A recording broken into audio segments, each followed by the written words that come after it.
Nous revoilà sur le plateau télé officiel de cette REF 2022. On va continuer donc à dérouler cette thématique de la RSE et on va parler de business model durable avec mes deux invités aujourd'hui. À ma gauche, Clémence Cornet. Vous êtes l'ancienne directrice de la marque Bocage au sein du groupe ERAM et vous avez eu l'occasion de développer des offres de location et d'occasion, alors qui s'appellent respectivement l'atelier Bocage et Comme Neuve by Bocage. Donc on aura l'occasion de dérouler, de revenir sur ces deux offres. À ma droite, Yann Carré, vous êtes leader de l'expérience location chez Decathlon, on peut le définir comme ça ? Super. Decathlon aussi qui du coup teste, innove énormément en matière de location et d'occasion, de vente d'occasion. Alors vente d'occasion, ça fait des années aussi que vous le faites, mais sur la location, on a vu se développer à la fois des offres saisonnières, mais des offres aussi un petit peu plus durables. On va y revenir. Peut-être le premier point que je voudrais aborder avec vous, et ça sera l'occasion aussi pour vous deux de détailler un petit peu plus ce que font vos entreprises ou ex-entreprises respectives, et on va avoir aussi l'occasion après d'évoquer ce que vous faites désormais, Clémence Cornet.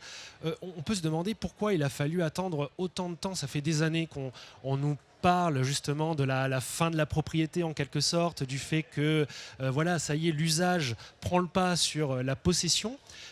Qu'est-ce qui fait qu'on arrive en 2022 et finalement les initiatives telles que celles que vous avez pu lancer se comptent encore vraiment au compte-gouttes? D'après vous, qu'est-ce qui explique le frein? Voilà, peut-être Clémence pour commencer, parce que vous avez commencé assez tôt aussi avec Bocage. Alors effectivement, on a commencé à lancer notre offre de location de chaussures il y a 4 ans. Autant vous dire qu'on nous a beaucoup regardé en nous disant mais qu'est-ce que vous allez faire? La location de chaussures. On va porter des chaussures qui ont été portées par d'autres clientes au squat. Donc vraiment, il y a eu un énorme travail déjà au sein de nos équipes. Ça a été la première étape qu'il a fallu passer, c'est de vraiment convaincre nos équipes de vente pour que ce soit les meilleurs ambassadeurs et ambassadrices. Donc ça a été quand même assez long. Aujourd'hui, je crois qu'il y a eu vraiment une accélération et j'ai l'impression que c'est plutôt un boulevard. On a été les premiers, enfin avec d'autres, à prendre ces voies-là. Et donc ça nous donne de l'avance, une vraie légitimité. Et peut-être expliquez-nous concrètement. Donc l'atelier Bocage, c'est une offre donc de chaussures en location. Donc vous avez des clientes qui payent alors un montant qui varie en fonction de l'été ou de l'hiver, de la saison. Alors, mais pour avoir des chaussures neuves toute l'année, sans avoir à se préoccuper des changements de saison, etc. Et surtout, ne pas encombrer leur placard. Parce qu'on sait que 70% des femmes ont leur placard encombré de produits qu'elles ne portent pas. Et donc, on a voulu à la fois répondre à cette nécessité de renouveler leur dressing, mais sans surconsommer et donc en étant dans une démarche beaucoup plus engagée. Donc une cliente abonnée donc à l'offre l'atelier Bocage. Elle va dans n'importe quelle boutique Bocage et elle souscrit à un abonnement pour 2 mois minimum. Elle va porter ses chaussures pendant 2 mois et elle va en changer au bout de 2 mois. Et rechoisir une autre paire pendant 2 mois. Ensuite, et c'est là aussi l'intérêt, c'est qu'elle peut racheter cette paire. Tout à fait, elle peut la racheter à moins 50% du prix à l'issue des 2 mois. Mais c'est pas le concept. C'est vraiment l'idée d'offrir une seconde vie à cette paire qui, elle, va être reconditionnée grâce à un brevet qu'on a déposé en tant que fabricant de chaussures qui permet de les rendre comme neuves. Et donc, il y a toute une gamme de chaussures à moins 50%. D'occasion. Voilà, c'est ça. Et du coup, pour en revenir à ma question initiale, pourquoi est-ce qu'il a fallu attendre, d'après vous, si longtemps? Alors vous, en 2018, vous l'avez lancé, donc là, vous commencez à industrialiser un petit peu plus cette offre, justement, depuis... Il y a une accélération là qui est un an et demi, en quelque sorte. En fait, la vraie accélération, nous, on l'a ressentie vraiment à la sortie du Covid. Mais ça a été flagrant. Il y a eu des prises de conscience incroyables, je pense, pendant cette période du Covid qui a été à la fois un ralentissement pour le business, pour tout le monde, et voilà, mais qui a été vraiment salvateur pour les prises de conscience, cette envie de consommer mieux, consommer différemment. Et du coup, les clientes dans les boutiques à la sortie du confinement étaient beaucoup plus réceptives sur ces nouveaux modes de consommation. Yann, je me tourne vers vous. Donc là aussi, même question et puis mêmes enjeux. Présentez-nous un petit peu ce que vous faites. Donc ça fait déjà plusieurs années, il me semble, qu'on peut louer à l'occasion d'une saison, par exemple, donc une tente ou du matériel de trek, ou peut-être aussi pour aller faire de la planche à voile ou de la planche de surf. Voilà. Donc chez Decathlon, mais de plus en plus, on peut aussi louer du matériel à l'image un petit peu de ce que fait Bocage, qu'on va utiliser au quotidien. Expliquez-nous. Et pareil, pourquoi aussi est-ce que ça prend du temps de se développer ce type d'offre? Bon, je vais commencer par le pourquoi en fait. Pourquoi on a besoin de faire ça? Quand on est Decathlon et qu'on va bien dans un métier de concepteur, distributeur de produits sportifs et qu'on fait de la croissance, pourquoi est-ce qu'on a besoin de faire ça? Pourquoi est-ce qu'on a besoin de se transformer? Parce que la location, c'est de la transformation. Le fait de promouvoir de l'usage par rapport à la propriété, c'est une transformation qui a énormément d'impact, on y reviendra peut-être. Pourquoi le faire? On le fait s'il y a du sens. Et le sens, il est apparu progressivement comme étant indispensable au projet de Decathlon. On ne peut pas continuer à soutenir le développement d'un business model linéaire et vouloir atteindre nos objectifs de réduction d'impact. C'est pas possible. Et donc la raison profonde pour laquelle on le fait, la raison profonde pour laquelle moi je me suis mis en mouvement à titre perso, et progressivement avec d'autres qui étaient déjà partis et avec d'autres qui nous ont rejoints, on a lancé cette dynamique, c'est parce que le sens est très fort pour Decathlon, et il n'y a que parce que le sens est très fort qu'on va pouvoir le faire. Sinon, c'est tellement compliqué d'aller transformer une entreprise qui va bien qu'il n'y a pas de raison de le faire. Si nous étions une entreprise qui continuait aujourd'hui à concevoir et vendre des produits sportifs et que ce faisant, nous étions capables d'obtenir nos objectifs de réduction d'impact carbone et autres qui se caractérisent par moins de CO2 dans l'atmosphère, je ne suis pas sûr qu'on le fasse en fait. Donc le sens est fondamental par rapport à ça. Et c'est un des vecteurs qui va nous permettre demain, peut-être, on l'espère, et on va travailler pour, d'atteindre nos objectifs de réduction carbone. Parce que plus d'usage et d'utilisateurs pour moins de produits, quand 80% de votre impact, c'est la conception des produits, mécaniquement et de manière assez intuitive, ça a un impact positif. Et c'est ça qui nous met en mouvement. Après, maintenant, si on décrit les projets, Decathlon est une entreprise qui a toujours été passionnée par l'innovation. Vous le savez dans les produits. C'est une boîte qui laisse beaucoup la place à l'initiative personnelle, à la subsidiarité. Et donc, énormément de tests ont émergé, soit de la location courte durée, comme vous le citiez tout à l'heure, sur des produits sportifs, et puis de la location plutôt par abonnement ou longue durée, comme moi j'ai pu le lancer il y a 4 ans sur des vélos, et qui ont fait leur chemin, et aujourd'hui c'est un vrai projet d'entreprise. Donc il faut que ça prend du temps, voilà, même au sein de l'entreprise, de convaincre les gens, de montrer qu'il y a un vrai intérêt. Alors au-delà de convaincre qu'il y a urgence, convaincre aussi que ça va être rentable pour l'entreprise. C'est aussi peut-être cette notion-là de rentabilité sur laquelle on peut revenir. Et voilà, alors c'est pas anodin, vous lancez tous les deux des offres par abonnement. Chez Bocage, l'atelier Bocage, je crois que c'est 3000 clientes qui sont abonnées, donc à une trentaine d'euros par mois. Donc voilà, si on fait rapidement les calculs, bien sûr je les avais fait en avance, mais on est à 1 80 000 € à peu près. Ça vous donne de la marge pour pouvoir innover aussi, pour montrer que on peut être rentable tout en résolvant ces problèmes d'impact. Alors, comme le dit Yann, au démarrage de notre projet, on a pris un risque. Ce n'était pas la rentabilité à tout prix, parce que sinon on n'aurait pas avancé. La motivation première, ça a été l'ADEME qui nous a challengés et accompagnés en nous demandant de réfléchir à un modèle qui permette de rallonger la durée de vie des chaussures. Donc on est parti de là, et c'est là qu'on a vraiment fait naître ce nouveau modèle de location de chaussures. Et ce qui a permis qu'il existe aujourd'hui au bout de 4 ans et qu'il devienne presque à l'équilibre, c'est qu'on a intégré dans cette boucle la seconde main. Donc la location, pour nous, ne peut être rentable que si elle s'associe au business de la seconde main. Il faut être très clair, c'est une réalité et ça fait partie du business global.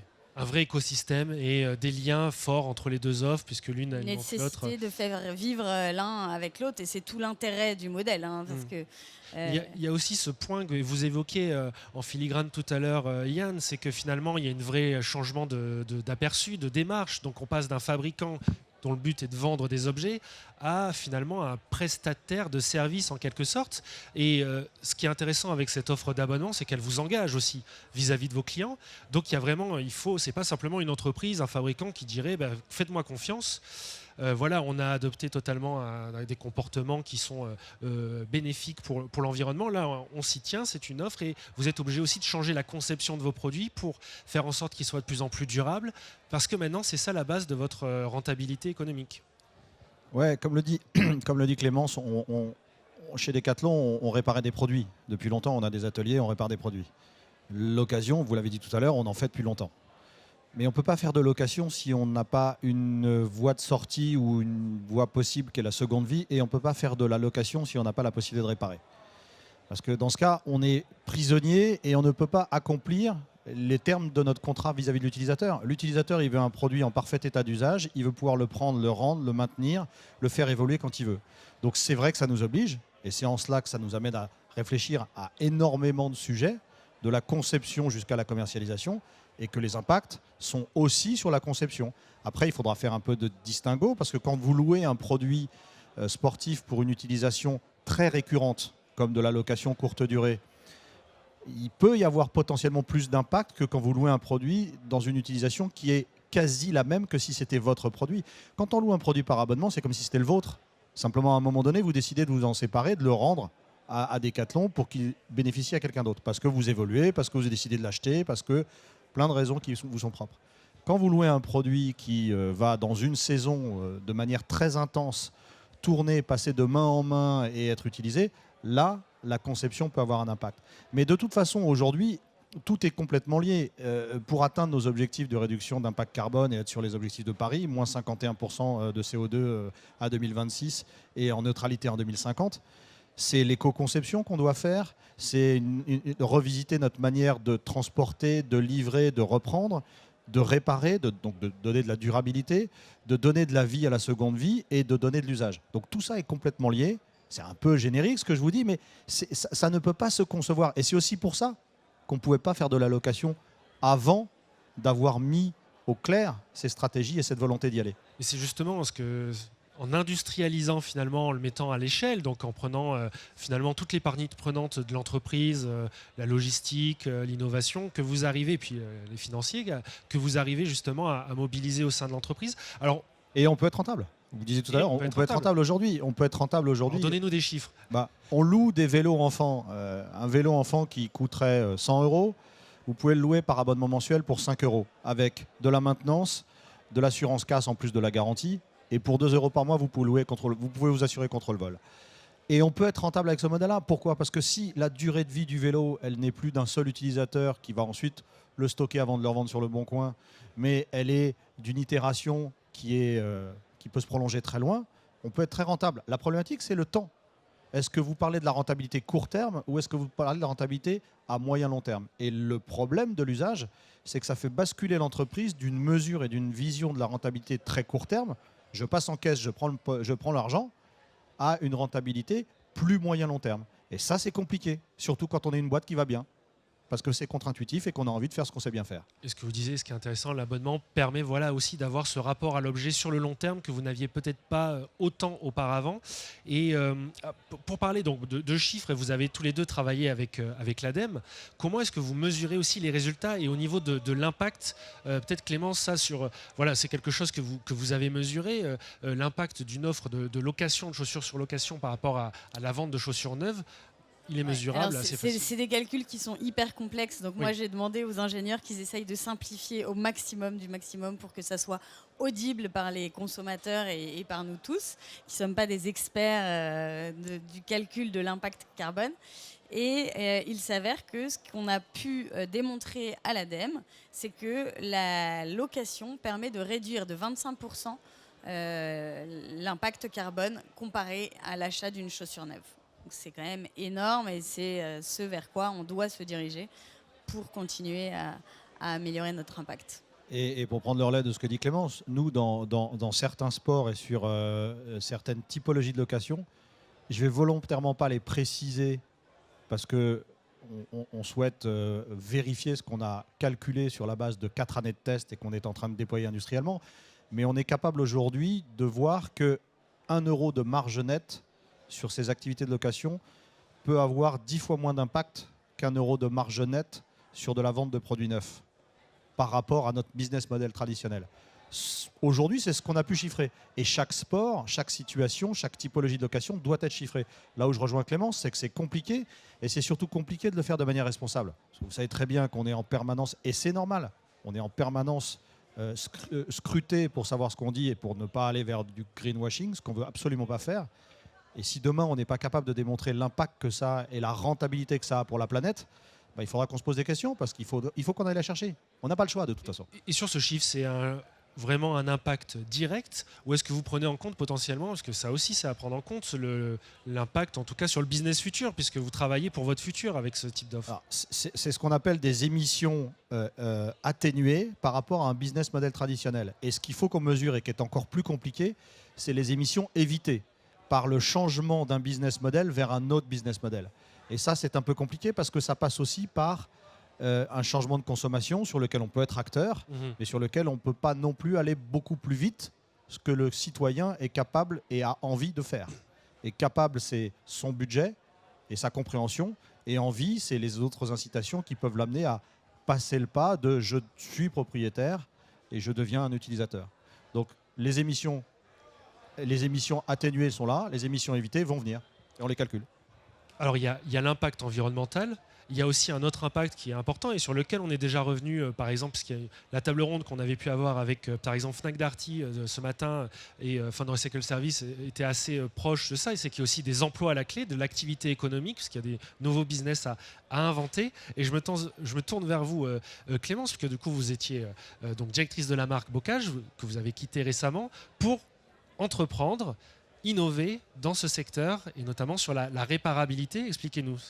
Donc c'est un peu en avant-première que je vous dévoile, parce que les statuts de l'entreprise sont déposés aujourd'hui, donc c'est intéressant. Félicitations. On lance effectivement, donc je me suis associée à une personne qui avait déjà commencé à œuvrer sur la réparabilité, effectivement, avec cette volonté de développer une offre de services, de cordonnerie industrielle qui a pour objectif de simplifier la vie des clients. C'est toujours ce sur quoi je pense qu'on doit œuvrer, et on a un vrai travail là-dessus, parce que, comme tu dis, Yann, on n'avancera pas sans embarquer les clients. C'est à nous d'avoir un vrai rôle sur la société, si on veut que les comportements changent. Et donc, cette solution, elle doit amener à rendre beaucoup plus désirable, beaucoup plus accessible la réparabilité des chaussures, car on sait bien qu'aujourd'hui, et je ne jette pas la pierre aux cordonniers parce que c'est un métier extrêmement noble, mais qu'il est peut-être trop aujourd'hui par rapport à une attente de marché et un besoin de marché qui n'a pas le choix, qui doit aller vers la réparation des chaussures. Donc on lance Repair aujourd'hui avec Emmanuel Berthet, et voilà, j'espère que Repair aura une longue vie. On l'espère aussi. Bravo Clémence, c'est super, c'est génial. Félicitations. Et donc l'ambition, justement, vous le disiez, des cordonniers qui malheureusement, c'est un savoir-faire qui se perd aussi, on en a de moins en moins dans les villes, enfin dans nos villages. C'est des métiers qui disparaissent. Et là, l'idée, c'est de nouveau redonner justement corps à ces savoir-faire. C'est une solution digitale qui va permettre aux marques d'avoir en marque blanche, d'avoir un service simplifié, clé en main, qui permette justement de proposer aux clients une offre de réparabilité simple et accessible. Félicitations Clémence. Et Yann, moi j'imagine que vous, en tout cas, ça vous parle, ce type d'initiative, et c'est quelque chose aussi que vous faites chez Decathlon. En tout cas, oui, la réparation, la notion d'emploi, c'est aussi quelque chose d'essentiel chez vous. Oui, complètement. Et puis on sait que ce sont des emplois qui sont pour le coup localisés dans les bassins de consommation et d'usage. Donc c'est plutôt à l'avantage des pays que Decathlon a développé. Decathlon est très fort en Europe, très fort en France, en Espagne, en Italie, présent dans 60 pays dans le monde aujourd'hui. Mais le fait de pouvoir dire on va faire de l'usage, et donc de garder la responsabilité du produit et d'offrir l'usage du produit en contrepartie d'un abonnement, ça nous oblige effectivement à remuscler des métiers qui vont être faits localement et qui ne vont pas être faits dans les bassins de production des produits. Donc ça a vraiment de la vertu. Et nous, sur la réparation des chaussures, sur le repair, on va devoir recroître de la même manière qu'on va le faire sur du néoprène, sur des produits de type stand-up paddle, gonflable ou autre chose. Ça va devoir se faire et ça va devoir se faire là où on utilise. Donc je pense que ça aura un impact positif sur l'emploi. Merci beaucoup en tout cas à tous les deux d'avoir témoigné. Merci Yann Carré, donc leader de l'expérience location chez Decathlon, et Clémence Cornet, ex-directrice de la marque Bocage et fondatrice de Repair. Merci beaucoup. Et merci à vous de nous suivre Clément. toujours à l'occasion de cette matinée dédiée à la RSE. On avance petit à petit, on arrive à la fin de cette matinée. Il se fait fin d'ailleurs aussi. Donc je vous invite à rester quand même avec nous malgré tout, parce qu'il nous reste encore d'autres tables rondes, d'autres interviews. Et on se retrouve très bientôt après une page de pub. Merci.